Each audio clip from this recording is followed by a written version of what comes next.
السلام علیکم ناظرین، آپ دیکھ رہے ہیں ہمارا یوٹیوب چینل اور آج ہم بات کرنے والے ہیں جمیمہ خان اور مریم نواز کے درمیان ہونے والی لڑائی کی۔ جی ہاں ناظرین، مریم نواز کو کچھ بھی پتہ نہیں چلتا کہ وہ کیا بول رہی ہیں اور کیا بیان دے رہی ہیں۔ اسی طرح کا واقعہ ایک ہوا جس میں مریم نواز نے یہ بیان دیا کہ جمیمہ خان عمران خان کے ساتھ وفا نہیں کرتی تھی۔ اسی پر جمیمہ خان نے بہت زیادہ ہی مریم نواز کی کلاس لے لی۔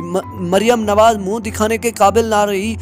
مریم نواز کو جمیمہ خان نے یہ کہا کہ تمہارا باپ تو چور کا خطاب لے کر لندن بھاگ گیا ہے، تمہارے بچے بھی لندن بھاگ گئے اور تم بھی لندن ہی بھاگ گئی ہو۔ اس کے علاوہ انہوں نے کہا کہ تم نے کون سی وفا کی ہے، تم تو قطری شہزادے کے ساتھ بھی وفا نہیں کر سکی۔ اس کے علاوہ جمیمہ خان نے کہا اگر میرے شوہر پر تم نے کوئی بھی الزام لگایا تو تم اس بات کی خود ذمہ دار ہو۔ اس کے علاوہ پی ایم ایل نون کے جمیمہ خان کے گھر کے سامنے احتجاج کرنے لگے اور طرح طرح کے گالیاں اور نعرے لگانے لگے اور بد اخلاقی کی تمام حدیں پار کر دی۔ اس پر جمیمہ خان نے سخت غصے کا اظہار کیا اور پولیس بلوا لی، جس سے بہت سے پٹواری پولیس کے حوالات میں چلے گئے اور مریم نواز اپنا منہ دیکھتی رہ گئی اور مریم نواز کو ان کے ورکرز نے ہی دھو ڈالا۔ اس کے بعد مریم نواز نے توبہ کر لی کہ آج کے بعد وہ جمیمہ خان کو کسی طرح سے بھی پریشان نہیں کریں گی، کیونکہ جمیمہ خان ایک صاف اور شفاف اور سٹرانگ لیڈی ہے۔ انہوں نے بہت زیادہ ہی کردار ادا کیا ہے۔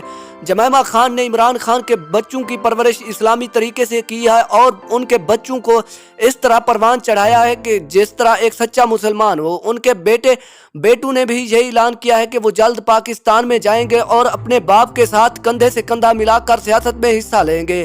اس کے بعد ان کے بیٹوں نے یہ بھی کہا کہ ہم پاکستان میں تمام چوروں سے پاکستانی عوام کو چھٹکارا دلا کے رہیں گے۔ اس کے بعد انہوں نے کہا اس وقت پاکستان پر چور حکومت قابض ہو چکی ہے جو کہ پاکستان کی غریب عوام کو لوٹ رہی ہے۔ تھینکس فار واچنگ، اللہ حافظ۔